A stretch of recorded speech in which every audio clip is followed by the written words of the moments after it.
Today we talk about law of variable proportion. So law of variable proportion states that as we increase the quantity of only one input, keeping the other input fixed, total product initially increasing at an increasing rate, then at a decreasing rate and finally at a negative rate.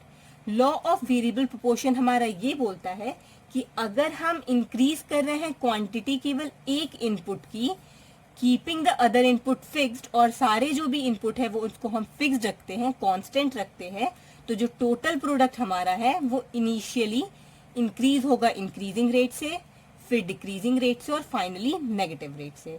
इसके कुछ हमारे assumptions हैं. It operate in a short run. जो law of variable proportion है वो short run में ही हम operate करते हैं और शॉर्ट रन में ही हम उसको क्लासिफाई कर सकते हैं. हम फैक्टर ऑफ प्रोडक्शन को क्लासिफाई कर सकते हैं कि ये फिक्स्ड फैक्टर है या वेरिएबल फैक्टर है. जो law of variable proportion applies to all fixed factor including land, वो सारे फिक्स्ड फैक्टर में अप्लाई होता है including land also. Under law of variable proportion different unit of variable factor can be combined with fixed factor. जो law of variable proportion है उसमें different variable factor हमारे combined होते हैं फिक्स्ड फैक्टर के साथ, और ये लॉ हमारा केवल फील्ड ऑफ प्रोडक्शन में ही यूजफुल है. अप्लाई कर सकते हैं इसको हम प्रोडक्शन प्रोसेस में. The effect of change in output due to change in variable factor can easily be determined. The effect of change in output, जो हमारा आउटपुट में चेंज हो रहा है due to change in variable factor, can easily be determine, उसको हम easily determine कर सकते हैं. नेक्स्ट है हमारा कि it is assume that factor of production become imperfect substitute of each other beyond a certain limit. एक लिमिट के बाद जो हमारा फैक्टर ऑफ प्रोडक्शन है वो इम्परफेक्ट सब्स्टिट्यूट बन जाता है. That is on the last phrase हमारा नेगेटिव रिटर्न में. इसके बारे में हम अभी आपको बताएंगे. अभी आप ये जान लीजिए कि इम्परफेक्ट सब्स्टिट्यूट जो है वो इम्परफेक्ट सब्स्टिट्यूट हो जाता है हमारा एक बियॉन्ड पॉइंट के बाद, एक सर्टेन लिमिट के बाद जो हमारा फैक्टर ऑफ प्रोडक्शन है वो इम्परफेक्ट सब्स्टिट्यूट है.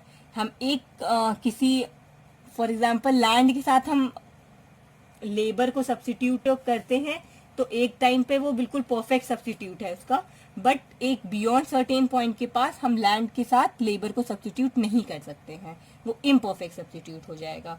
The state of technology is assume to be constant during the operation of this law. हमारा स्टेट ऑफ टेक्नोलॉजी सेम होगा, कांस्टेंट होगा. It assume that all the variable factor are equally efficient. जो हमारे सारे variable factor हम use कर रहे हैं प्रोडक्शन में वो इक्वली इफिशिएंट होंगे. Now we can explain this with the help of tabular representation also. So here we take the fixed factor constant, that is 1 1 1, and variable factor is increasing 1 2 3 4 5 6.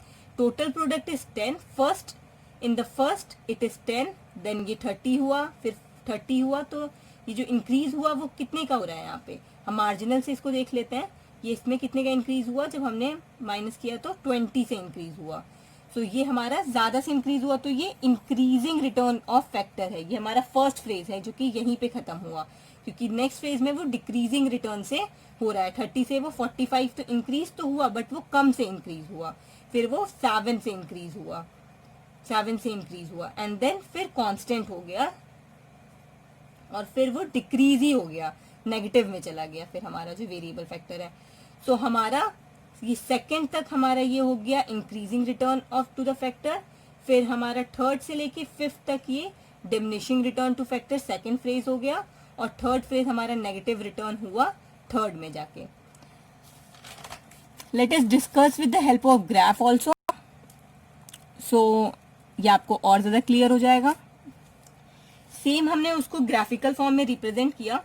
सो जब वो second में ये खत्म हुआ हमारा 30 पे, जब वो सेकंड फ्रेज में 30 पे खत्म हुआ, और जब उसी टाइम पे हमारा जो मार्जिनल प्रोडक्ट था वो मैक्सिमम था, TP increasing at an increasing rate and MP also increasing. First phrase में हमारा टीपी इंक्रीज हो रहा है इंक्रीजिंग रेट से, और एमपी भी हमारा इंक्रीज हो रहा है.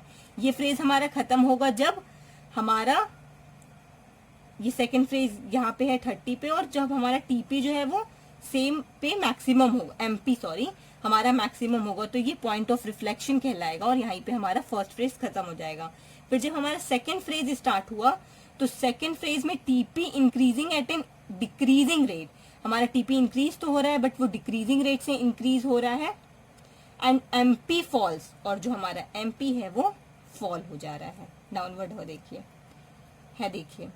When MP become 0 and MP falls, this phrase and when TP become MP become 0, जब हमारा एमपी 0 हो जा रहा है, TP reach it maximum point, जब टीपी हमारा मैक्सिमम पे है और एमपी हमारा 0 हो रहा है, तो हमारा सेकेंड जो फ्रेज था डिक्रीजिंग रिटर्न का, डिक्रीजिंग रेट का, वो भी एंड हो जा रहा है। In the third phrase TP start decreasing, जो हमारा टीपी था वो भी स्टार्ट हो गया डिक्रीजिंग, और MP not only decreasing but also become negative, और एमपी हमारा नेगेटिव हो जाए, तो ये हमारा थर्ड फ्रेज होगा। अब हम बात करते हैं कि हमारा ऑप्टिमम जो एक रैशनल प्रोड्यूसर है वो कहाँ प्रोड्यूस करना प्रिफर करेगा, किस फ्रेज में, फर्स्ट में, सेकंड में या थर्ड में। सो जब वो फर्स्ट में आया तो उसने देखा कि वो तो इंक्रीजिंग रिटर्न, जब वो वेरिएबल फैक्टर को अपने इंक्रीज कर रहा है तो उसको अच्छा आउटकम आ रहा है, उसका आउटपुट का जो रिटर्न है, टोटल प्रोडक्ट है, वो इंक्रीज हो रहा है इंक्रीजिंग रेट से। सो वो चाहेगा कि वो और प्रोड्यूस करे, तो वो सेकेंड फेज में जाएगा, लेकिन सेकेंड में वो क्या हो रहा है, डिक्रीज हो रहा है, बट टी एक ऐसा पॉइंट है जहाँ पे टोटल प्रोडक्ट हमारा मैक्सिमम है। So rational producer will always prefer to operate in the second phrase. Rational producer will always like to produce in the second, operate in the second phrase, because in the third phrase में तो वो करेगा ही नहीं, क्योंकि ये imperfect substitute, वो हमारा negative return, MP जो है हमारा नेगेटिव हो रहा है और ये imperfect सब्सिट्यूट हो जा रहा है। सो जो रैशनल प्रोड्यूसर है वो फर्स्ट में भी नहीं करेगा, क्योंकि उसको लगेगा कि वो और प्रोड्यूस करेगा तो उसको और मिलेगा, और यहाँ पे ऑप्टिमम भी नहीं है उसका। फिर वो सेकेंड में जब आया तो वहाँ पे उसको टोटल प्रोडक्ट उसकी मैक्सिमम है, टोटल जो उसका प्रोडक्शन है वो मैक्सिमम हो रहा है सेकेंड फेज में ही, तो वो सेकेंड में ही प्रिफर करेगा ऑपरेट करना, थर्ड में तो कर ही नहीं सकता क्योंकि वो नेगेटिव हो जा रहा है एमपी हमारा। तो हम रीजन है हमारे कुछ, तो रीजन है हमारे लॉ ऑफ वेरिएबल प्रोपोर्शन के कि इंक्रीजिंग रिटर्न टू फैक्टर कैसे हो रहा है, डिक्रीजिंग कैसे है और नेगेटिव कैसे है। तो फर्स्ट है कि increasing return to the factor के रीजन है हमारे कि better utilization of fixed factor. हमारे फर्स्ट में क्या है कि बेटर यूटिलाइजेशन, जब हम वेरिएबल फैक्टर को इंक्रीज कर रहे हैं, इंक्रीज करते जा रहे हैं और वो फिक्स्ड फैक्टर से ही कंबाइंड हो रहा है, तो हमारा जो फिक्स्ड फैक्टर का यूटिलाइजेशन है वो अच्छा हो जा रहा है, बेटर यूटिलाइज हम कर पा रहे हैं। Increase efficiency of variable factor, जब वेरिएबल फैक्टर हम इंक्रीज कर रहे हैं और उसको सेम प्रोडक्शन प्रोसेस में रिपीट कर रहे हैं तो उसका स्पेशलाइजेशन वो अच्छा स्पेशलाइज हो जाएगा और वो अच्छे से ऑपरेट कर पा रहा होगा। And in the indivisibility of the fixed factor, indivisibility of the fixed factor का ये मतलब है कि जो हमारा फिक्स्ड फैक्टर है वो क्या है, इनडिविजिबल है हमारा फिक्स्ड फैक्टर, मतलब हम उसको स्मॉल यूनिट में डिवाइड नहीं कर सकते हैं।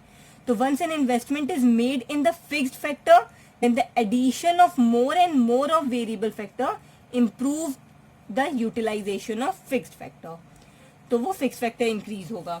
फिर reason for diminishing return to factor क्या है हमारा कि optimum combination of factor, हमारा सेकंड में है कि जो हमारा कॉम्बिनेशन है फिक्स्ड और वेरिएबल फैक्टर का वो यहाँ पे ऑप्टिमम होगा।